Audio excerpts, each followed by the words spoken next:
রাত্রির শেষ প্রহর তখন। অন্ধকারে নিমজ্জিত গোটা ঘরটা। পাশের রুমে নিশা ও বন্নি একসঙ্গে ঘুমাচ্ছে। বানি একা এই রুমটায় অন্ধকারের মাঝে বসে আছে। বিছানার হেড সাইডটায় ওর পিঠ ঠেকে আছে। তার হুঁশ ফিরেছে দরজায় যাওয়ার 10 অথবা 15 মিনিট পরেই। তারপর থেকে বন্নি আর নিশা এক দণ্ড তাকে একা ছাড়েনি। কিন্তু ওরা ঘুমিয়ে পড়তে এই অন্ধকারচ্ছন্ন রাত তাকে কুড়ে কুড়ে খেতে শুরু করেছে।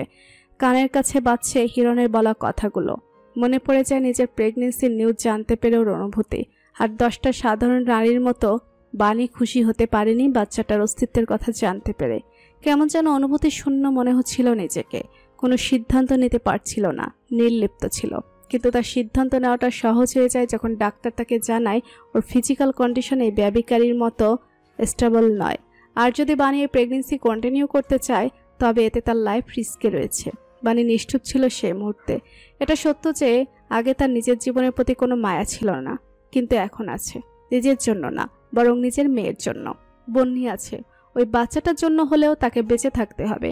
নিজের মেয়েকে কারো ভরসায় রেখে মরার ফুরসতটাও বানির হাতে নেই। তাই সে ডক্টরের কথা মেনে নিয়েছিল, অ্যাবর্শন করাতে রাজি হয়ে যায়। এই পুরোটা সময় বানি অনুভূতিহীনের ন্যায় আচরণ করলেও মাইনরিটির রুমটায় আর শান্ত থাকতে পারেনি। হাউমাউ করে কেঁদে ওঠে সে। বারবার নিজের বিবেকের কাছে প্রশ্নবিদ্ধ হচ্ছিল। মহিলা ডাক্তারটা খুব অমায়িক ছিল বিধায় মাথায় হাত বুলিয়ে তাকে শান্ত করেছিল ওই পরিস্থিতিতে। হিরণের মুখোমুখি অবস্থায় তখন ওইভাবে বাণীর কথাগুলো বলার একটাই কারণ ছিল, তা হলো হিরণকে কষ্ট দেওয়া। কিন্তু হিরণের বলা কথাগুলো বাণীর ক্ষতে লবণ ছিটানোর মতো কাজ করেছে।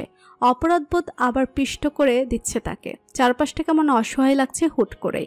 বাণীর খুব মন চাচ্ছে এই মুহূর্তে আবারও হাউমাউ করে কাঁদতে, পৃথিবী সমান দুঃখগুলো নিজের আত্মচিৎকারে ভাসিয়ে দিতে। কিন্তু তা সম্ভব নয়। চাইলেও বাণীর কেঁদে বুক ভাসানোর অনুমতি নেই। সকাল সকাল অনাকাঙ্ক্ষিত নাম্বার থেকে কল পেতে প্রত্যয় ভুরুকুচকে স্ক্রিনের পানে তাকায়। ফোনটা একবার রিং হয়ে নিশ্চুপ হয়ে যেতেই পরক্ষণে আবার চিৎকার করে বেজে ওঠে। প্রত্যয় এবার অনেকটা বাধ্য হয়ে ফোন রিসিভ করে কানে ধরে বেরস সুরে বলে ওঠে, হ্যালো। প্রত্যয় ঠিক যতটা বেরস গলায় হ্যালো বলেছে, ঠিক ততটাই কণ্ঠে মধু মিশিয়ে অপর পাশের মানুষটা বলে ওঠে, গুড মর্নিং। প্রত্যয়ের ভুরু জোড়ার মধ্যিখানে ভাঁজটা আরও গভীর হয়। সে চোখ মুখ কুচকে ফোনটা চোখের সামনে ধরে আরও একবার নামটা দেখে নেয়। সে কি ভুল দেখছে নাকি ভুল শুনছে? গালিগালাজের মুখ থেকে সকাল সকাল মধু ঝরছে, রহস্য কি? প্রত্যেক ফোন কানে ধরে অভ্যাসবশত সুরে বলে, কি সমস্যা? অপর পাশের ব্যক্তিটি কণ্ঠস্বর এবার আরও নমনীয় করে শুধায়, শোনো না, আম্মু বলছে আজ সন্ধ্যায় তোমাকে বাসায় আসতে, রাতের ডিনারটাও আমাদের সাথে করে যেতে। তুমি কি ফ্রি আছো? প্রত্যয় প্রশ্ন করে, বিশেষ কোনো কারণ? আজ আমার জন্মদিন, এই ছোট বিষয়টাও তোমার মনে নেই? প্রত্যয় অবাক হয়। এই ছোট বিষয় নামক তথ্যটা কি আসলেও তার মনে রাখার কথা ছিল? প্রত্যয়কে আর কিছু বলার সুযোগ না দিয়ে জেসি নিজেই বলে ওঠে, দেখলে আম্মু, একটা সামান্য বার্থডে ডেট মনে রাখতে পারছে না, আর এর সাথে নিজের সম্পূর্ণ লাইফ আমি স্পেন্ড করব? অসম্ভব। অভিযোগের সুরে কথাটুকু উচ্চারণ করে জেসি ফোন কাটে। প্রত্যয় একটা দীর্ঘশ্বাস ছাড়ে। তার মানে ওই মধুর সুরে কথা বলাটা সম্পূর্ণ নাটক ছিল। আন্টি সামনে দাঁড়িয়েছিল বিধায় এই গালিগালাজের কণ্ঠে এত নম্রতা এসে ভর করেছিল। কি চতুর মেয়ে! সুযোগে প্রত্যয়কে বিয়ের জন্য অযোগ্য ক্যান্ডিডেটও প্রমাণ করে দিল। ভাবনা ছেড়ে উঠতে না উঠতেই আবারও শব্দ তুলে প্রত্যয়ের ফোনটা বেজে ওঠে। এবার আর জেসি নয়, বরং প্রত্যয়ের মা জননী ফোন করছে। প্রত্যয় কল রিসিভ করতেই তার মায়ের প্রথম প্রশ্ন হলো, বাবা কি আজ সন্ধ্যার পরে ফ্রি আছো? সকাল থেকে সবাই এই এক প্রশ্ন কেন করছো? আসলে হয়েছে কি, আলাউদ্দিন ভাই আর ভাবি কল করেছিল আমাদের গতকাল জেসির জন্মদিন উপলক্ষে দাওয়াত দিতে। তোমাকেও নাকি গতকাল কয়েকবার ফোন করেছে, কিন্তু তুমি সম্ভবত ব্যস্ত ছিলে। আমাদের এই মুহূর্তে চট্টগ্রামে যাওয়া তো সম্ভব নয়। তুমি না হয় গিয়ে দাওয়াতটা রক্ষা করলে, আর যাওয়ার সময় জেসির জন্য ভালো কিছু উপহারও নিও। প্রত্যয় খানিকটা বিরক্ত হয়ে বলে, এত বড় একটা মেয়ের জন্মদিন নিয়ে এত আদিক্ষেতা করার কি আছে? আর আমি কি কোনো মর্নিং টু ইভিনিং জব করি যে সন্ধ্যার পরে আমি ফিরে থাকবো? ওনারা কি আমার প্রফেশনটা সম্পর্কে জানেন না? নিজের কথাটুকু শেষ করে ফোনটা কেটে দেয় প্রত্যয়। সদ্য জগিং শেষ করে একটা কাঠের বেঞ্চিতে বসেছিল সে। উঠে দাঁড়িয়ে পিছনে ফিরতে মুখোমুখি হয় সাইফের। সাইফ সরু চোখে তাকিয়ে প্রশ্ন করে, কার সাথে কথা বলছিলি? প্রত্যয় দীর্ঘশ্বাস ছেড়ে বলে, আম্মুর সাথে। কতটুকু বলতে দেরি, সঙ্গে সঙ্গে প্রত্যয়ের পিঠে সশব্দে একটা শক্ত হাতে চাপড় পড়ে। প্রত্যয় ভুরুকুচকে চাপা আর্তনাদ করে ওঠে, বিরক্ত মিশ্রিত স্বরে বলে, মরছিস কেন? শালা, মা আছে তো, তাই মায়ের কদর বুঝোস না। তুই আন্টির সাথে এই জন্য কথা বলতেছিলি? এত বছর আর্মিতে থেকেও ন্যূনতম ডিসিপ্লিন শিখলি না? তোদের মতো পোলাদের এভাবেই কিল ঘুষি মাইরা ডিসিপ্লিন শেখানো উচিত। সাইফের কথার পিঠে প্রত্যয় নীরব রায়, মাথা নিচু করে ফেলে। হঠাৎই খুব বড় একটা রিয়েলিটি চেক পেল সে। আসলেই তো সাইফ পরিবারহীন বলেই হয়তো পরিবারের গুরুত্ব এত ভালো করে বুঝে। প্রত্যেককে চুপ থাকতে দেখে সাইফ প্রসঙ্গ বদলে বলে, বাই দ্য ওয়ে, সকাল সকাল তোর মেজাজ এত হট কেন? প্রত্যয় পুরো ঘটনা খুলে বলতেই সাইফ বলে, হারে বলদ, 4 মাস পরে দুজন দুজনকে বিয়ের জন্য রিজেক্ট করবি, ভালো কথা, কিন্তু তুই নিজে অযোগ্য প্রমাণিত হয়ে কেন রিজেক্টেড হবি? ইজ্জত বলতে কি তোর কিচ্ছু নাই? প্রত্যয় ভুরুকুচকে বলে, তাহলে কি করব? নিজের প্রেস্টিজ ওই ঝগড়াঝাটি ভাবির হাতে ছেড়ে না দিয়ে রক্ষা কর। নিজেকে অযোগ্য প্রমাণ করিস না। 4 মাস পরে পুরো দোষ ঝগড়াঝাটি ভাবির উপরে চাপিয়ে দিয়ে এঙ্গেজমেন্ট অমত জানিয়ে দিবি, ফিনিশ। সাইফের কথা শুনে প্রত্যয় ভাবুক হয়। আসলেই তো ওই গালিগলাজ মেয়েটার হাতে নিজের ইজ্জত এভাবে ছেড়ে দেওয়াটা ঠিক হবে না। প্রত্যয়েরই কিছু একটা করতে হবে, না হয় ওই মেয়ে প্রত্যয়ের নামের পাশে 101টা গালি বসিয়ে তার প্রেস্টিজ নিলামে তুলবে। প্রত্যয়কে ভাবুক হতে দেখে সাইফ মনে মনে কিঞ্চিত হাসে। পোলাটা আসলেই বলদ, না হয় কি এত সহজে সাইফের কথায় ভাবনায় ডুব দিত। এই সেম ভাবনার বীজ এখন ঝগড়াঝাটি ভাবির মাথায় রোপণ করতে পারলেই কেল্লাফতে। এই দুজনের নিজেকে যোগ্য প্রমাণের চক্করে প্রেমটা আপনা আপনিই হয়ে যাবে। তারপর আর কি, এদের বিয়েতে মুরগির লেগ পিসে সাইফ কামড় বসাতে বসাতে দোয়া করে দিবে দুটো বাচ্চা কাচ্চা ফুটিয়ে যেন এরা সুখী থাকে। 4টা হলেও মন্দ হয় না। পুলিশের আওতায় রিমান্ড যতটা না ভয়ঙ্কর, তার থেকেও ভয়ঙ্কর সেনাদের আওতায় রিমান্ডে যাওয়াটা। সেই রিমান্ডে করা টর্চারের ফলস্বরূপ অপরাধীদের করা ভয়ঙ্কর চিৎকার যে কোনো সাধারণ মানুষের গায়ে কাটা দেওয়ার জন্য যথেষ্ট। কিন্তু অপরাধীরা কাল বৈশিষ্ট্য ভেদে ভিন্ন ভিন্ন দলের অন্তর্ভুক্ত। এদের মধ্যে একদল হলো বেহায়া ধরনা। এই বেহায়া জাতের অপরাধীরা ধরা পড়ার পরও এদের মধ্যে ভয় কিংবা কোনো চিন্তা কাজ করে না। ইবাদও সেই গোত্রের অংশ। রিমান্ড আনার পর থেকে কেমন বেহায়া ধরনের হাসি মুখে লেপ্টে রেখেছে। কোনো আঘাতের বিপরীতে একটাও কথা পেট থেকে বের করছে না। শীতের আমাজে মোড়ানো দুপুর তখন সবুজ এবং খাকি রঙের মিশেলের ইউনিফর্ম পরিহিত দুর্জয় ভুতুড়ে ধরনের সেলে প্রবেশ করতে আহত ইবাদ চোখ তুলে তাকায়। এতক্ষণ ধরে সেলে উপস্থিত থাকা জোনায়েত ফারদিন সঙ্গে সঙ্গে এক কোণে সরে দাঁড়ায়। স্যারের ইশারা পেতেই তারা সেল থেকে বেরিয়ে যেতে প্রস্তুত, কিন্তু দুর্জয় তাদের বেরিয়ে যেতে বলল না, বরং সরাসরি ইবাদের সামনে দাঁড়িয়ে স্পষ্ট গলায় বলে, সোজা সাপটা প্রশ্ন করব, সোজা সাপটা উত্তর চাই। এক প্রশ্ন দ্বিতীয়বার রিপিট করব না। জোনায়েত ফারদিন আর চোখে একবার স্যারকে দেখে। গতকাল রাত থেকে স্যারের মেজাজ বিগড়ে আছে। এই চামচা যদি এখন স্যারের মেজাজ আরো বিগড়ে দেয়, তাহলে স্যারের কি অবস্থা করবে আল্লাহ জানে। হিরনের নেক্সট টার্গেট কোথায় এবং কবে?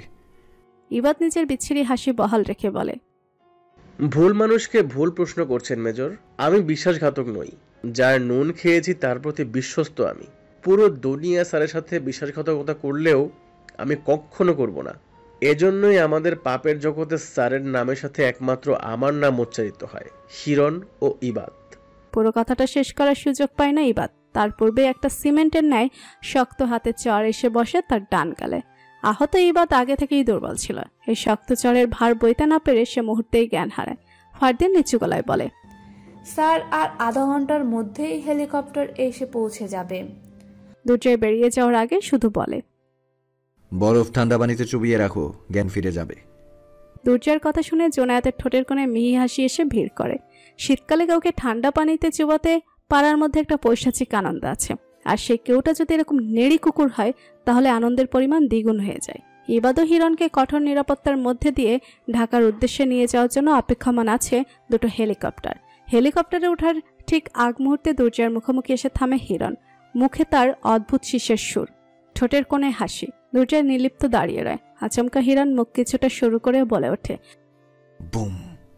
অতঃপর হাসতে হাসতে হেলিকপ্টারের দিকে এগিয়ে যায়। ক্রিমিনালবাহী হেলিকপ্টার দুটো আকাশপথে যাত্রা শুরু করতেই দুর্জয় জুলফিকারের দিকে তাকায়, অতঃপর তাকায় উপস্থিত বাকি সকলের পানে। সকলের মুখই কালো হয়ে আছে। এইমাত্র যেন হিরণ তাদের সঙ্গে মস্কারা করে গেল। মস্কারা নয়তো কি, একজন টেরোরিস্ট যে কিনা সৈন্যদের কাছে আটক, সে কিনা জেলের ভেতর আটক থেকেও দেশে আরেকটা ধ্বংসযজ্ঞ চালানোর জন্য প্রস্তুত। ঠিক সন্ধ্যা নাগাদ কলিং বেলের শব্দ পেতেই বাড়ির বড় ছেলে দৌড়ে গেল দরজা খুলতে। শার্ট প্যান্ট পরিহিত ভদ্রবেশে প্রত্যেকে দেখতেই হাত বাড়িয়ে হ্যান্ডশেক করে ভেতরে আসার তাড়া দিল। প্রত্যেক মুখে ভদ্রতাসূচক হাসি বজায় রেখে লিভিং রুমে প্রবেশ করতে করতে বলে, ভালো আছেন ভাইয়া? জেসির বড় ভাই জায়েদ হেসে বলে, আলহামদুলিল্লাহ। ততক্ষণে লিভিং রুমে এসে উপস্থিত হয় আলাউদ্দিন সাহেব, তার স্ত্রী এবং জায়েদের বউ চারু। প্রত্যেক সবার সাথে কুশল বিনিময় করে লিভিং রুমের সোফায় বসে। সঙ্গে করে আনা বিশাল ফ্লাওয়ার বুকেটা জায়েদের 7 বছরের ছেলে আকাশের হাতে তুলে দিতেই বাচ্চাটা বুকে হাতে নিজের ছোট্ট ফুপির রুমের দিকে দৌড়ে যায়। আলাউদ্দিন সাহেবের 3 ছেলে মেয়ে, সাইদ, জাহানারা, জেসি। বড় ছেলে আর ছোট মেয়েকে নিয়ে তিনি নিজের এই অ্যাপার্টমেন্টেই থাকেন। বড় মেয়ে স্বামীর সঙ্গে দেশের বাহিরে থাকেন। বহু মাস হয়ে গিয়েছে দেশে আসার সুযোগ পাচ্ছে না, তবে ঠিক করে রেখেছে জেসিটা একবার বিয়ের জন্য রাজি হয়ে গেলেই তার এঙ্গেজমেন্টের 1 সপ্তাহ আগেই দেশে এসে উপস্থিত হবে। প্রত্যেক যখন আলাউদ্দিন সাহেব এবং জায়েদের সঙ্গে আলাপে মশগুল, তখন জেসি ফুলের বুকে হাতে লিভিং রুমে এসে উপস্থিত হয়। বিস্ফোরিত দৃষ্টি তার। প্রত্যেক তাকে দেখে স্বাভাবিক ভঙ্গিতে বলে, হাই, হ্যাপি বার্থডে। বুকে পছন্দ হয়েছে? ভদ্র ছেলেটার ভদ্রতার সহিত করা প্রশ্নে আলাউদ্দিন সাহেব গদগদ হয়ে ওঠেন। তার মন গেয়ে ওঠে। সুপাত্র সুপাত্র। জেসি নিজের বিস্ময়তাটুকু চেপে গিয়ে হাসি মুখে বলে, আমি ভেবেছিলাম তুমি ব্যস্ত থাকবে, আসবে না। ব্যস্ততা তো জীবনের অংশ, তাই বলে তোমার লাইফের ইম্পর্টেন্ট একটা ডে মিস করব? জেসির পুরো মুখ রাগে লাল হয়ে যায় মুহূর্তে। কুত্তাটার মতলব কি? এমন চিজি লাইন কেন ছাড়ছে? আব্বু আর ভাইয়ের সামনে জেসিকে কাবু করতে চাইছে? জেসি মুখ ফুলিয়ে নিজের রুমে ফেরত যায়। বিছানায় বসে কিছুক্ষণ কিছু একটা ভাবে, অতঃপর ফ্লোরের রোবোকার নিয়ে খেলতে ব্যস্ত নাদুস নদুস আকাশকে কাছে ডেকে বলে, লিভিং রুমে গিয়ে ওই আঙ্কেলকে ডেকে নিয়ে আয় তো। বলবি না আমি ডেকেছি, নিজের কথা বলে ডেকে আনবি। আকাশ সরু চোখে কিছুক্ষণ জেসিকে দেখে বলে, তুমি আমাকে মিথ্যা বলা শিখাচ্ছ ছোট ফুপি? জেসি ধমকে বলে, কানের নিচে একটা দিব তোমার সত্যবাদীর বাচ্চা। চুপচাপ যা বলছি তা কর। আকাশ সঙ্গে সঙ্গে প্রত্যেকে ডাকতে চলে যায়। ছোট ফুপ্পির কোনো ভরসা নেই। দেখা গেল সত্যি সত্যি আকাশের দোকানের নিচে তবলা বাজানো শুরু করে দিল। মিনিট 5 প্রত্যেকের সহ রুমে এসে উপস্থিত হয় আকাশ। ঠোঁট উল্টে বলে, আঙ্কেলকে ডেকে এনে দিয়েছি, এখন আমাকে সালামি দাও ছোট্ট ফুপি। জেসি চোখ রাঙিয়ে বলে, 2 ঈদে যে আমার সালামিতে ভাগ বসাস, সেটা যথেষ্ট না মোটু? একদম চুপচাপ বসে খেয়াল, এখন কেউ আসলে আমাকে ডাক দিবি। বলেই প্রত্যয়ের হাত ধরে টেনে তাকে বারান্দায় নিয়ে যায়। প্রত্যয় বিরক্ত মিশ্রিত গলায় বলে, বাচ্চাদের সাথেও এত রুট তুমি? জেসি প্রত্যয়ের কথায় পাত্তা না দিয়ে তাকে রেলিংয়ের দিকে ঠেলে দাঁড় করিয়ে চিবিয়ে চিবিয়ে প্রশ্ন করে, এই যে গলির মোড়ের সাকিব খান, তোমার শয়তানি পেটে কোন খিচুড়ি পাকাচ্ছ? আমাকে বলো, মতলব কি? হ্যাঁ। প্রত্যয় বিরক্ত হয়। এই 5 ফুট 3 ইঞ্চির মেয়ে তাকে রেলিংয়ে ঠেলে ভয় দেখাতে চাচ্ছে, এ ব্যাপারটা আরো বিরক্তিকর। সে বেরস গলায় বলে, এসব আজগবি কথা বলার জন্য তুমি কি আলাদা কোনো কোর্স করেছো? কথা ঘুরাবে না একদম। তুমি আমার বাসায় কি করছো? আমার বার্থডে নিয়ে তোমার আগ্রহ জেগেছে কবে থেকে? প্রত্যয় এবার উল্টো ঘুরে জেসিকে রেলিংয়ের দিকে ঠেলে দিয়ে বলে, তুমি কি ভেবেছিলে আমাকে সবার সামনে অযোগ্য প্রমাণ করে এই এক্সকিউজ দেখিয়ে তুমি বিয়ে করতে অমত করবে, আর আমি তা বসে বসে দেখবো? মুহূর্তেই জেসির কলিজা ধক করে ওঠে। খোলা রেলিংয়ের এই 9 তলা বারান্দা থেকে ভুল করেও পড়ে গেলে সে সোজা ইন্নালিল্লাহ হয়ে যাবে। কুত্তাটা কি তাকে হার্ট অ্যাটাক দিয়ে মারতে চায় নাকি? প্রত্যয় নিজ থেকে আবার বলে ওঠে, I won't late that happen. তাই বলে আজকের দিনে নিজের এই কুত্তা মার্কা চেহারা নিয়ে আমার সামনে হাজির হয়ে আমার দিনটা নষ্ট করবে তুমি? প্রত্যয়ের মেজাজ বিগড়ে যায়। তার ভদ্র সুপুরুষ গড়নের চেহারাকে কিনা কুকুরের সাথে মিলালো। এই মেয়ের সাথে তর্কে জড়ানো মানে আরো 100টা গালি খাওয়া। নিজের ইজ্জতের মায়া করে প্রত্যয় গম্ভীর স্বরে বলে, আর দেখতে হবে না এই চেহারা। চলে যাচ্ছি কাল। আশা করছি তোমার সকাল দুপুর রাত সুন্দর কাটবে আগামীকাল থেকে। আর এক মুহূর্ত অপেক্ষা করে না প্রত্যয়, প্রস্থান করে। জেসিও সোজা হয়ে দাঁড়িয়ে হাত ছেড়ে বাঁচে। পর মুহূর্তেই তার মন পড়ে প্রত্যয়ের এইমাত্র বলে যাওয়া কথা। যাবে কোথায়? কোথায় যাবে? নিজের উৎসুক হাবভাব দেখে জেসি নিজেকেই গালি দেয়। এই ছেলে জাহান্নামে যাক, তার কি আসে যায়। হেডকোয়ার্টার থেকে পিতৃ নিবাসে ফিরছে দুর্জয়। সুটাম হাতটা গাড়ির স্টিয়ারিংয়ে নিবদ্ধ। অদ্ভুত এক রজনী। আকাশে চাঁদের অস্তিত্ব নেই। চারিদিকটা কেমন অন্ধকার। রাস্তার ল্যাম্প পোস্টের আলোয় যা একটু আলোকিত হয়ে আছে। মধ্যপথে আচমকা তার গাড়ির গতি ধীরে ধীরে কমে আসে। একটা পর্যায়ে সম্পূর্ণ থেমে যায়। সে গাড়ির জানালা ভেদ করে দৃষ্টি স্থির করে রাস্তার অপর পাশের দালানটার দিকে। 3 তলার বাম পাশের ইউনিটের বারান্দায় তাকিয়ে মনে মনে কিছু একটা ভাবে। তার ব্যক্তিগত গুপ্তচর খবর দিয়েছে বানি আজ স্কুলে গিয়েছিল। দেখতে খুব স্বাভাবিকই নাকি লাগছিল, কিন্তু দুর্জয়ের সাবকনশিয়াস মাইন্ড বলছে বানি ঠিক নেই। তুফান চলছে মেয়েটার ভিতর, কিন্তু সেই তুফান সে ভিতরে চেপে রেখেছে। দেখানোর মতো মানুষ নেই বলেই কি? যদিও এখন আর বাণীর উপর হয়তো নজর রাখার জন্য গুপ্তচরের প্রয়োজন নেই, কিন্তু তবুও দুর্জয় রিস্ক নিচ্ছে না। গতকাল বন্যির মুখে যা শুনেছে তারপরে তো আরও আগে না। দুর্জয়ের ভাবনার মাঝে অন্ধকার বারান্দাটায় উপস্থিত হয় এক নারী কায়া। দূর হতে দেখেই বোঝা যাচ্ছে তার কোলে ছোট বাচ্চা মেয়েটা মিশে আছে, হয়তো ঘুমাচ্ছে। সেই নারী অবয়বটা ধীরগতিতে বারান্দা জুড়ে পায়চারি করতে থাকে। দুর্জয় আচমকা দৃষ্টি সরিয়ে নেয়। মেয়েটা আজকাল তাকে পথের মাঝে থামতে বাধ্য করছে। এ কেমন দাপুটে অধিকার বোধ। আচমকা দুর্জয় চিন্তা হয়, আগামীকাল তার টিম সহ ঢাকা যেতে হবে। জুলফিকার মুস্তাফাও তাদের সঙ্গে যাবে। কবে ফিরবে নিশ্চয়তা নেই। বিশাল একটা বিপদ অপেক্ষা করছে সামনে, কিন্তু কোথায়, কখন, কিভাবে অপেক্ষা করছে তা জানা নেই দুর্জয়ের। এই কদিন এই দুটো মানুষ নিরাপদ থাকবে তো আদৌ? হুট করেই দুর্জয় দেশের পাশাপাশি এই দুটো মানুষের নিরাপত্তা নিয়েও চিন্তিত হয়, একদম হুট করেই। অনেকটা চোরের মতোই আব্বুর চোখ ফাঁকে দিয়ে বাসা থেকে বেরিয়ে আসে নিশা। পরনে তার বাসার একটা টপস আর স্কার্ট। ক্যান্টনমেন্ট এরিয়া পেরিয়ে কিছুটা দূরে আসতে একটা রিকশায় চড়ে বসে সে। চলে যায় বায়াজিৎ সবুজ উদ্যানের সামনে। ভাড়া মিটিয়ে রিকশা থেকে নেমে সে আশেপাশে উৎসুক দৃষ্টি মেলে তাকায়। সে জানে না সে এখানে এই রাতের বেলা কেন এলো, কিন্তু সাইফের জরুরি তলবকে সে সম্পূর্ণ এড়িয়েও যেতে পারেনি। কয়েক সেকেন্ডের মধ্যে একটা রিকশায় চড়ে সেখানে উপস্থিত হয় সাইফ। গায়ে তার সাদা রঙের একটা শার্ট। ভাড়া মিটিয়ে রিকশা থেকে নামতেই নিশা বলে, আমি ভেবেছিলাম আপনি আগে থেকেই এখানে উপস্থিত আছেন ভাইয়া। সাইফ এক পলক দেখে নিশাকে। তার বলতে ইচ্ছা করে সে নিশার পিছন পিছন অন্য রিকশায় করেই এসেছে। এই রাতের বেলা নিশাকে একা একটা জায়গায় ডাকার মতো ইনসেন্সিবল নয় সে। রাস্তায় বিপদ আপদে বালাই নেই। নিশা প্রশ্ন করে, খুব জরুরি কোনো কথা ভাইয়া? সাইফ একটা দীর্ঘশ্বাস ছেড়ে বলে, চলুন হাঁটা যাক ইয়াসমিন। নিশা আর কোনো প্রশ্ন করে না। নীরবে সাইফের সঙ্গে কদম মিলিয়ে হাঁটতে থাকে, কিন্তু কিছুক্ষণ পরে নীরবতা ভেঙে নিজেই বলে ওঠে, ভাইয়া ওদিন আমার একটা ফ্রেন্ডের সঙ্গে ছবি পাঠিয়েছিলাম আপনাকে, মনে আছে? সাইফ নিচু স্বরে বলে, কেমন? সাইফ আনমনে জবাব দেয়, সুন্দর। নিশা সঙ্গে সঙ্গে খুশি হয়ে যায়। প্রফুল্ল গলায় বলে, ওটা মৈশী, খুব নম্র ভদ্রমে, আপনার সাথে সুন্দর মানাবে। আপনি ওকে বিয়ে করবেন? সাইফ আচমকা চোখ বড় বড় করে নিশার দিকে তাকায়। নিশা ভীত হয়। অযাচিত ঘটকালিতে কি লোকটা খেপে গেল নাকি কে জানে, কিন্তু নিশার নিয়ত তো খারাপ ছিল না। এই লোকটার জন্য তার মায়া হয়। মনে হয় লোকটা আপন একটা নিজের মানুষ ডিজার্ভ করে। তাই তো নিশা এই লোকের কি ধরনের মেয়ে পছন্দ সেই হিসাব কষে নিজের চারিদিকে মেয়ে খুঁজে বেড়ানো শুরু করেছিল। ঐশী মেয়েটাও তো খারাপ না, দেখতে সুন্দর, নমনীয় ব্যবহার, বেশ সংসারীও হবে দেখে বোঝা যায়। সাইফের মতো মানুষকে বেশ আগলে রাখতে পারবে। সাইফের পরিষ্কার জবাবে নিশার ঘোর কাটে, আমি ওই মেয়েকে বিয়ে করব না। নিশা মুখটা একটুখানি করে নুইয়ে ফেলে। সে কি বেশি অধিকার বোধ দেখিয়ে ফেলল? তার ভাবাবেগকে ভুল প্রমাণ করে আচমকা সাইফ বলে ওঠে, আপনাকে চাচ্ছি ইয়াসমিন। শিকড়হীন মানুষটাকে কি আপন করে নিতে পারবেন? নিশা মুহূর্তেই চোখ তুলে তাকায়। দৃষ্টি গিয়ে আটকায় সাইফের চোখের পানে। মস্করা দুষ্টমি ভর্তি সেই দৃষ্টিতে আচমকা নিশা এক আকাশ অসহায়ত্ব খুঁজে পায়। কেমন অদ্ভুত সেই দৃষ্টি। গল্প সিনেমার মতো মুহূর্তে থমকালো না, চারিদিকে হাওয়া বয়ে গেল না, আকাশ হতে বর্ষণও নামল না।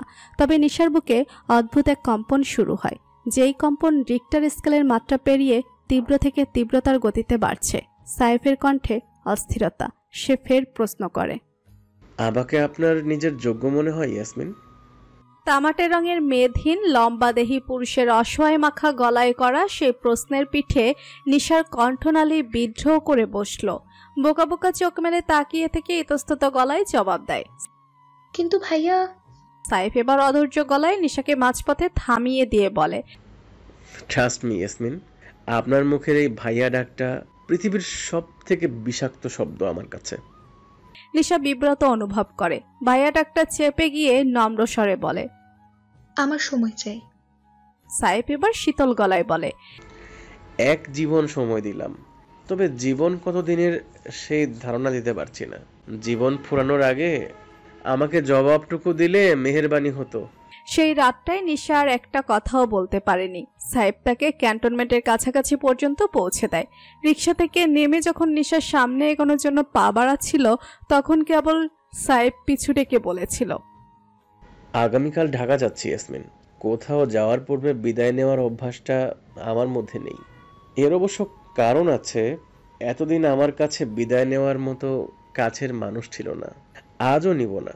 তবে আজ কারণটা ভিন্ন, আর সেই কারণটা হলো আমি শীঘ্রই ফিরব। আপনার জবাবটা শোনার জন্য ফিরব। ভালো থাকবেন। আকাশে মেঘপুঞ্জের ভিড়ে আড়াল হয়ে আছে চাঁদ। প্রকৃতিতে বইছে হিম বাতাস। পর্দাযুক্ত খোলা জানালা দিয়ে প্রবেশ করছে সেই ঠান্ডা বাতাস। সেই গা হিম করা বাতাসের দিকে ধ্যান নেই নিশার। গায়ে কাটা দেওয়া ঠান্ডার মাঝে সে বালিশ বুকে চেপে চোখ বুজে বসে রয়েছে। বুকের মধ্যে বহমান ভূমিকম্পটা এখনো থামেনি। তবুও প্রশ্নের উত্তর খুঁজে বেড়াচ্ছে সে। তবে সাইফের করা প্রশ্নের উত্তর নয়, বরং অন্য এক প্রশ্নের উত্তর। ওই লোকটা এমন কাউকে ডিজার্ভ করে যে কিনা যত্নের চাদরে মানুষটাকে মুড়িয়ে রাখতে পারবে, যে কিনা মানুষটার ভরসার স্থান হবে, নির্ভরতার আশ্রয় হবে। নিশার মনে কোণে প্রশ্ন উকি দেয়, সে কি আদৌ সাইফের যোগ্য? প্রশ্ন উত্তরের দ্বন্দ্বের মাঝে হারিয়ে যায় নিশা, হয়ে যায় শান্ত, স্থির, বিষণ্ণ। কর্ণকুহরে বেজে ওঠে সাইফের করা সেই প্রশ্নটা। আপনাকে চাচ্ছি ইয়াসমিন, শিকড়হীন মানুষটাকে কি আপন করে নিতে পারবেন? শেকড়হীন শব্দটা মনে পড়তেই নিশার বিষণ্ণতার মাত্রা আরেকটু বেড়ে যায়। চারিপাশে বয়ে যায় আধার রাতের দীর্ঘশ্বাস। বাংলাদেশ সেনাবাহিনী সদর দপ্তরে একত্রিত হয়েছে টেরোরিজম মিশনের সঙ্গে প্রত্যক্ষ এবং পরোক্ষভাবে জড়িত সকল সেনা সদস্যরা। দুপুর থেকে চলছে তাদের গুরুত্বপূর্ণ আলোচনা। দীর্ঘ এই মিটিংয়ে শেষ হয়ে এক গুরুত্বপূর্ণ সিদ্ধান্তের মধ্যে দিয়ে অতি শীঘ্রই তারা দেশ জুড়ে রেড অ্যালার্ট জারি করবে। গণমাধ্যমের সামনে প্রকাশ করবেন আটককৃত অপরাধীর দেওয়া হুমকি। আসন্ন পরিস্থিতিকে মাথায় রেখে এবং পুরনো হামলাগুলোকে নজিরা হিসেবে উপস্থাপন করে সর্বপ্রথম সকল ধরনের শিক্ষা প্রতিষ্ঠান বন্ধের জন্য হাইকোর্টে আপিল করবে। সেই সঙ্গে ঘর থেকে সবাইকে বের হওয়ার জন্য নিরুৎসাহিত করা হবে। অন্তত 1 থেকে 2 সপ্তাহ জনগণকে সচেতন অবস্থান করার জন্য জোর দিবেন। এই 1-2 সপ্তাহের মধ্যে সৈন্যরা নতুন এক অপারেশন পরিচালনা করবেন। হিরনের লুকায়িত আতঙ্কবাদীদের ঘাঁটি খুঁজে বের করার অপারেশন। সেই সঙ্গে সাধারণ জনগণদেরও আহ্বান করবে যেন সন্দেহজনক কিছু চোখে পড়লেই ইমার্জেন্সি হেল্পলাইন 999-এ কল করে তা জানায়। হিরনের জবানবন্দি থেকে এতদূর জানতে পেরেছে সৈন্যরা যে শমশের মজুমদারকে তন্ন তন্ন করে খুঁজে লাভ নেই, সে মৃত। হিরণ নিজ হাতে খুন করেছে তাকে। হিরনের জবানবন্দি নিশ্চিত করতে চট্টগ্রামে উপস্থিত একদল সৈন্যকে পাঠানো হয় হিরনের বিভিন্ন প্রপার্টিসের তালাশে। সেই প্রপার্টিসগুলোর মধ্যে এক খামার বাড়ির উঠোন হতে উদ্ধার হয় এক মরদেহ। এত মাসে লাশ পচে কেবল দেহখণ্ডগুলোই অবশিষ্ট ছিল। সেই দেহাংশের বিশেষ ব্যবহার করে মেডিকেল ল্যাব টেস্টের মাধ্যমে নিশ্চিত হয় যে লাশটা শমশের মজুমদারেরই। শমশের মজুমদারের মৃত্যুর এই ছোট তথ্যটুকু বাদে আর একটা টু শব্দ উচ্চারণ করেনি হিরণ। ইবা তো নিজের স্যারের অনুসারী, তার মুখ দিয়েও বের হলো না একটা শব্দ। তবে আটককৃত আতঙ্কবাদীদের মধ্যে কিছুক্ষণ রিমান্ডের অত্যাচারের মাত্রা সইতে না পেরে মুখ খুলেছে, জানিয়েছে সম্ভাব্য কিছু ঠিকানা। সৈন্যরা মুহূর্ত অপেক্ষা না করে উক্ত স্থানগুলোতে পৌঁছায়, কিন্তু প্রতিটা জায়গায় মানবশূন্য। সৈন্যরা আশাহত হয় না। উক্ত স্থানগুলো হতে বিভিন্ন ক্লু কালেক্ট করে, সেগুলোর রেশ ধরে চিরুনি তল্লাশি চালানো শুরু করে। দুর্জয়রা ঢাকা এসেছে আজ 2 দিন হলো। এই 2 দিন দুদণ্ডের জন্য ফুরসত পায়নি তারা। অত্যন্ত ব্যস্ততার মধ্যে দিয়ে সময় পার করেছে। শেষ বিকেলের দিকে আচমকা বেয়ারা ফোনটা বেজে উঠতেই দুর্জয় অভ্যাসসুলভ ধীর গতিতে ফোনটা রিসিভ করে। অপর পাশ হতে এক নারী কণ্ঠ বলে ওঠে, খুব বেশি ব্যস্ত তুমি? হ্যাঁ। ঢাকায় থেকেও বাসায় আসার জন্য 1 মুহূর্ত সময় হবে না? সময় পেলে অবশ্যই আসব। নারী কণ্ঠটা এবার নীরব হয়ে যায়, আর কোনো প্রশ্ন ছুড়ে দেয় না। দুর্জয় একটা দীর্ঘশ্বাস ছেড়ে বলে, তুমি ভালো আছো মামুনি? আছি, আলহামদুলিল্লাহ। কিছুক্ষণ ইতস্তত করে এবার নারী কণ্ঠটা বলে ওঠে, বাড়ি ফিরলে এবার অন্তত হাতে 2 দিন সময় নিয়ে এসো। বিশেষ কোনো কারণ? হেনা আপাদের আসতে বলতাম তাহলে। দুর্জয় চোখ কুঁচকে ফেলে। হেনা আপা নামক কোনো পরিচিত মানুষের কথা এই মুহূর্তে তার মনে পড়ছে না। সে জানতে চায়, হেনা আপাকে? তোমার ফুপুর ননাস। দুর্জয়ের কপালে ভাঁজ দৃঢ় হয়। সে কৌতূহল মিশ্রিত স্বরে জানতে চায়, ওনাদের বাসায় আসার সঙ্গে আমার বাড়ি ফেরার কি কানেকশন? তোমার ফুপু খুব প্রশংসা করেছে ওনাদের পরিবারের। হেনা আপার মেয়েটা নাকি অত্যন্ত সুন্দর এবং মার্জিত।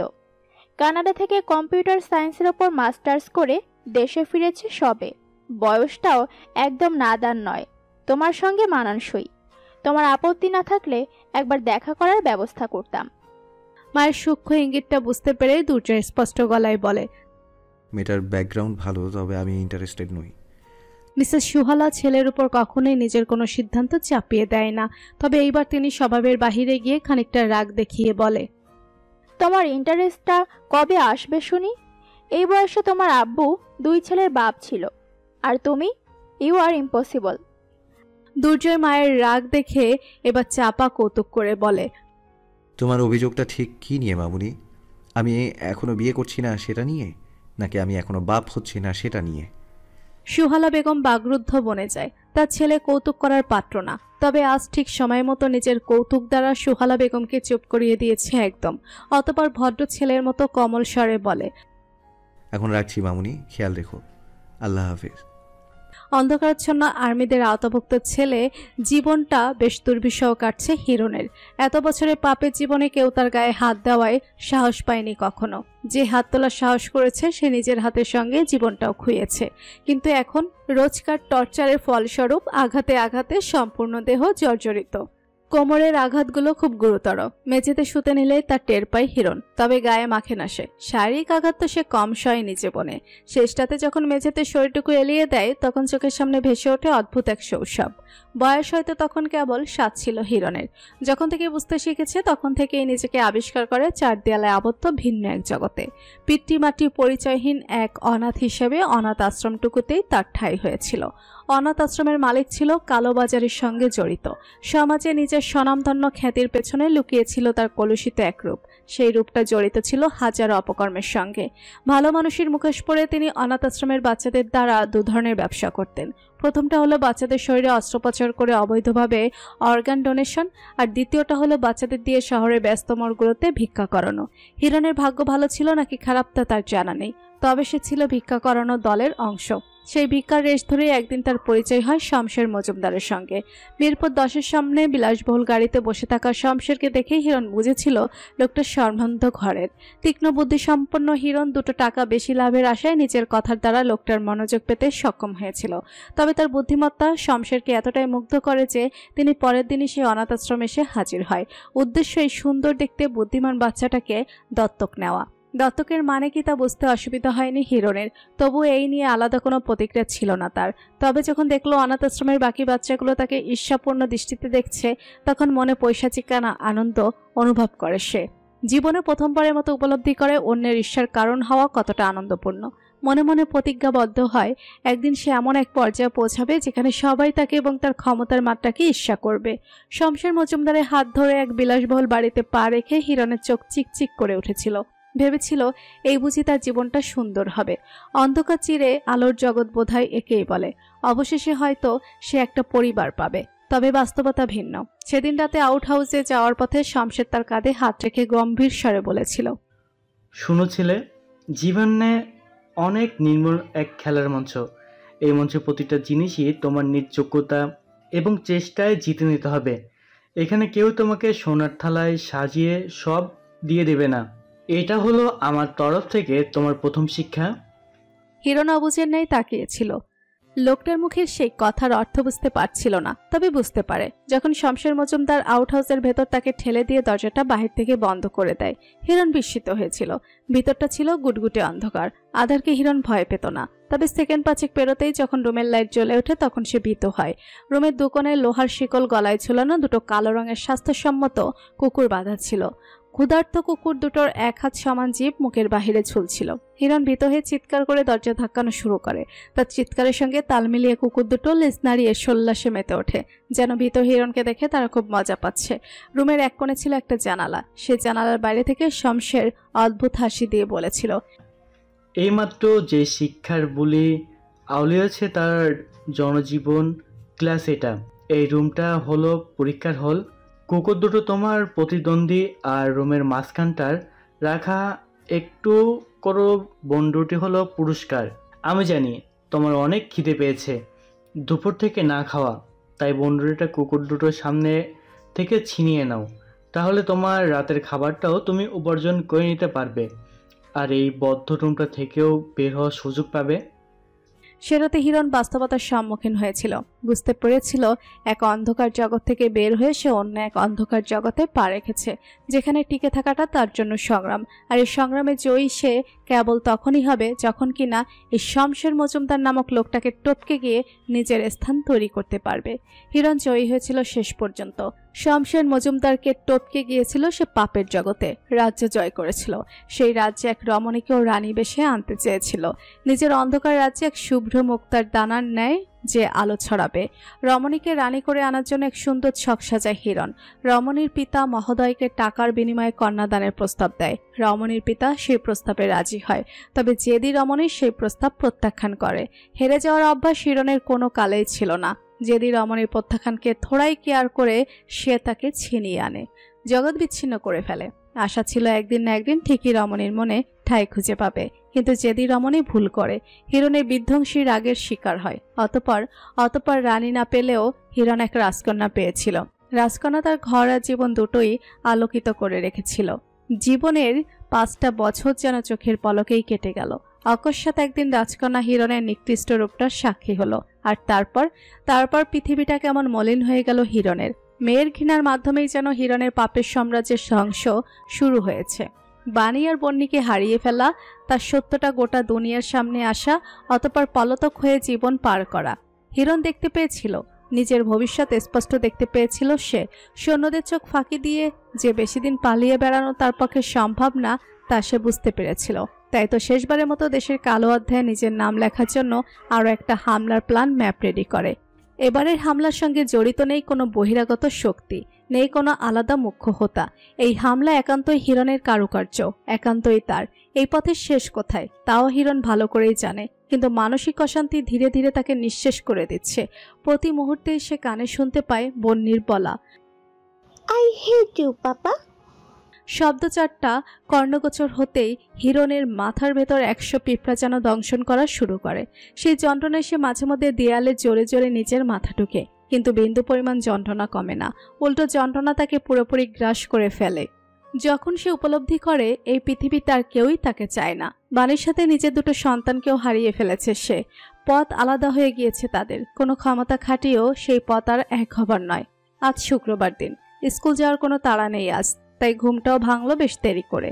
গড়িতে সময় তখন সকাল 11টা। সকালের নাস্তা বানাবে নাকি দুপুরের রান্না চড়াবে ভাবতে ভাবতে বানিয়ে চুলোয় ভাত বসিয়ে দেয়। অতপর বন্নিকে পাউরুটিতে অরেঞ্জ জ্যাম মাখিয়ে খাইয়ে দেয়। বন্নিকে নাস্তা করিয়েই বাণী রান্নাঘরে ব্যস্ত হয়ে পড়ে। জীবনে কোনোদিন রান্নার ধারে কাছে না ঘাসা মেয়েটা গত কয়েক মাসে একটু একটু করে রান্নাটা আয়ত্তে এনেছে। খুব যে ভালো হয় তা না, তবে খাওয়ার অযোগ্য না। ভাতের মার গালতে তার সমস্যা হয় বিদায় বিকল্প হিসেবে বসা ভাত রান্না শিখেছে। এতে আর এত ঝামেলা হয় না। রান্নাঘরে দাঁড়িয়ে মুরগি ম্যারিনেট করতে ব্যস্ত বাণী। প্রতি শুক্রবারে যতই কষ্ট হোক মেয়েটার জন্য স্পেশাল কিছু রান্নার চেষ্টা করে সে। আজকে ভেবে রেখেছে মুরগির কোরমা, ভাত আর সালাদ রান্না করবে। ভাতের পাশের চুলোটা অন করে আগুন ধরাতে নিবে, ঠিক এমন মুহূর্তে বেডরুম থেকে বন্নির আর্তনাদের শব্দ ভেসে আসে। বাণী বিস্মিত হয়, হাতের ম্যাচটা ফেলে দ্রুত দৌড়ে যায় মেয়ের কাছে। বন্নি তখন ফ্লোরে বিছানো পাটির উপর বাম হাত চেপে ধরে বসে আছে, দু চোখ বন্ধ করে চিৎকার করে কাঁদছে। বাম হাতের তালু থেকে তার গলগল করে রক্ত বের হচ্ছে। তার কোলের কাছে পড়ে আছে বাণীর পকেট নাইফটা, সেই সঙ্গে খেলনা রান্নাপাতি। মেয়ের হাতে রক্ত দেখে বাণী হিতাহিত জ্ঞানশূন্য হয়ে পড়ে।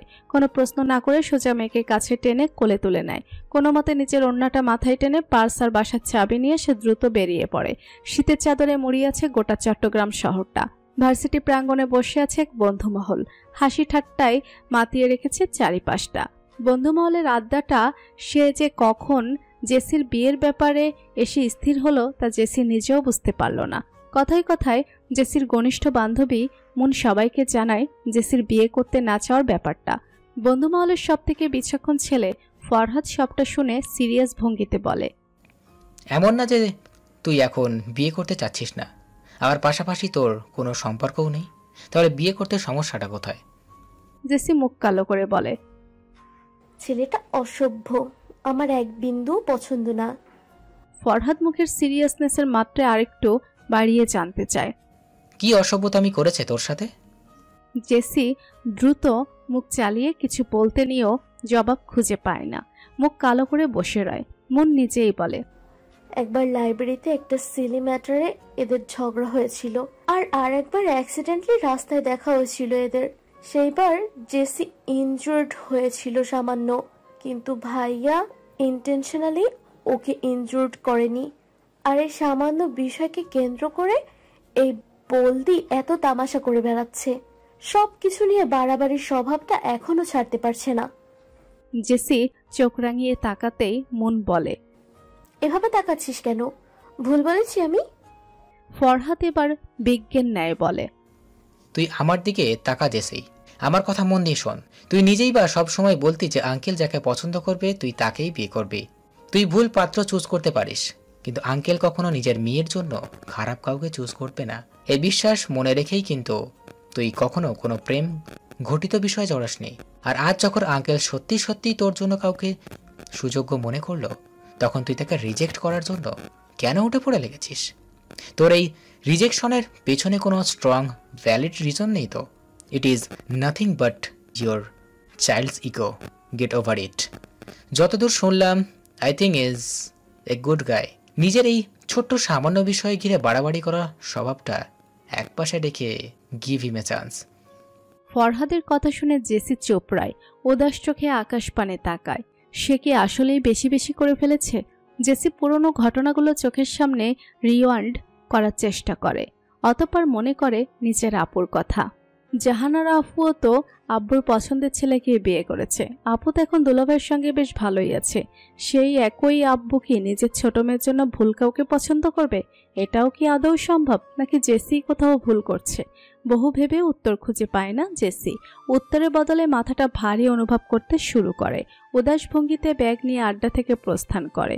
ফরহাদ একটা দীর্ঘশ্বাস ছেড়ে মনে মনে দোয়া করে মেয়েটার যাতে একটু সুবুদ্ধি হয়। চমৎকার এক বিকেল, ছুটির দিন হওয়ায় শপিং মলে উপচে পড়া ভিড়। সৈন্যদের দেওয়া অ্যালার্টকে বুড়ো আঙুল দেখিয়ে সাধারণ জনগণ নিজেদের সাধারণ জীবনধারাকে অব্যাহত রেখেছে। স্কুল কলেজ বাদে বাকি সব চলছে আপন নিয়মে। আর 10টা সিভিলিয়ানদের মতোই শপিং মলে প্রবেশ করে এক পুরুষ। শার্ট প্যান্ট পরিহিত পুরুষের মুখে খোঁচা খোঁচা দাড়ির আভাস। ডান হাতে কানে ফোন চেপে ধরে হাস্যোজ্জ্বল গলায় কাউকে বলছে, তুমি কিন্তু দিন দিন গুন্ডাদের মতো আচরণ শুরু করেছ।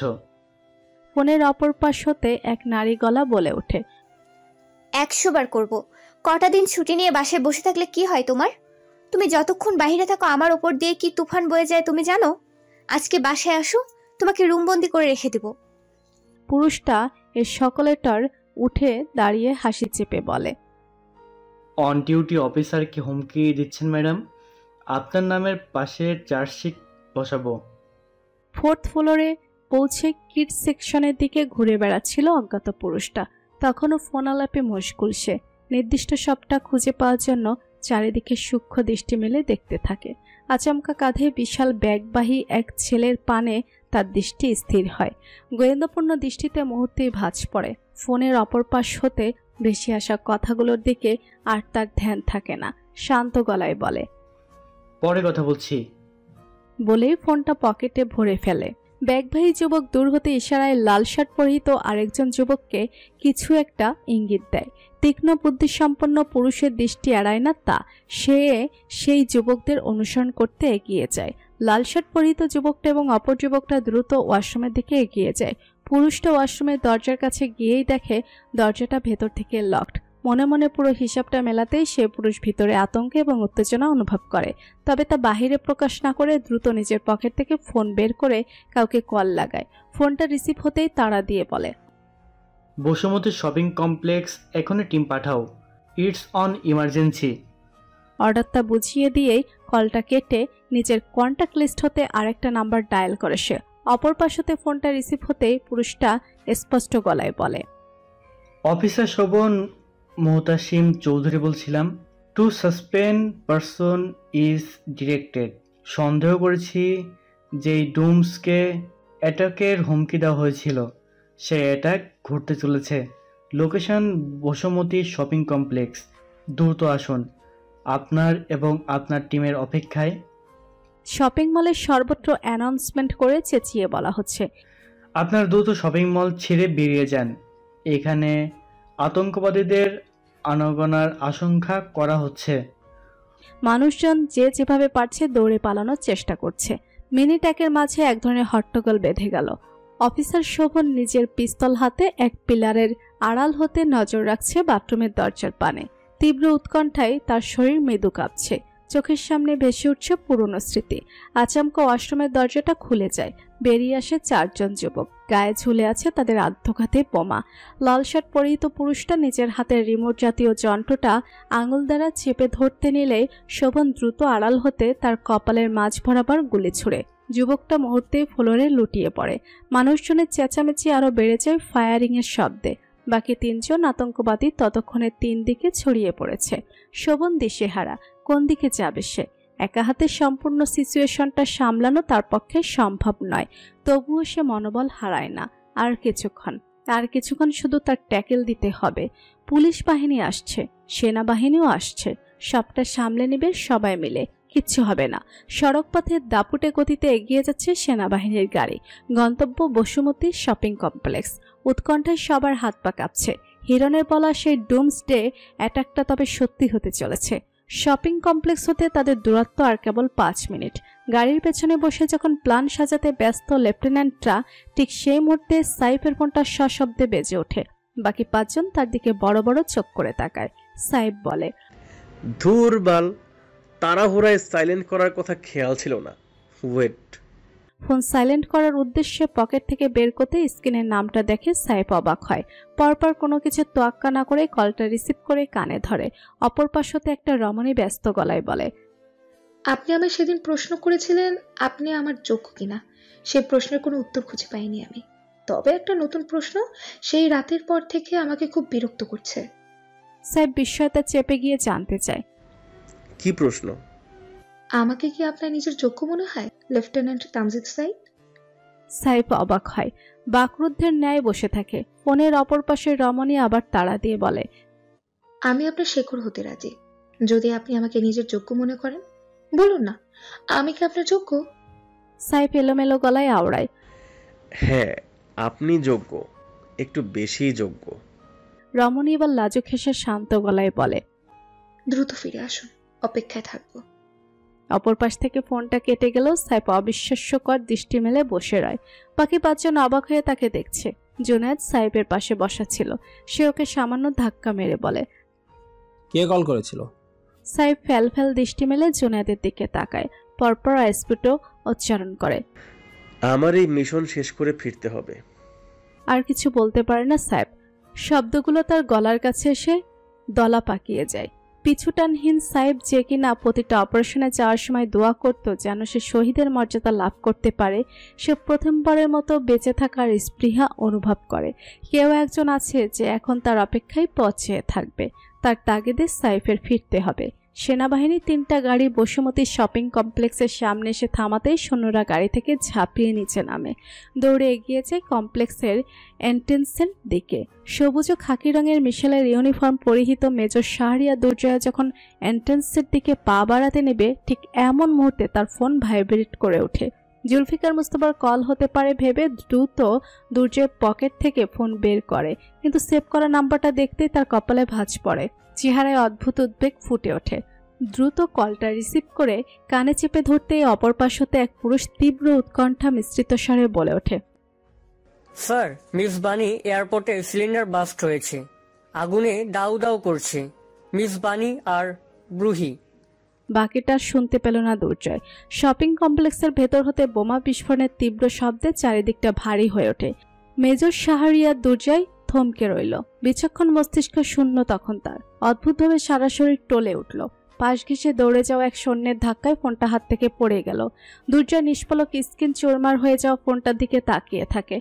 আচমকা উপলব্ধি করে সে গন্তব্য নিয়ে দোটানায় আছে। একজন সৈন্য হিসেবে এই শপিং কমপ্লেক্সের ভেতরের মানুষগুলো তার দায়িত্ব, অপরদিকে অন্য শহরে থাকা ওই মানুষ দুটো তার অঘোষিত দায়িত্বের অংশ। কোন দিকে পা বাড়াবে সে? শক্ত মানব খ্যাত মেজর শাহরিয়ার দুর্জয় প্রথমবারের মতো নিজেকে চরম দিশেহারা আবিষ্কার করে।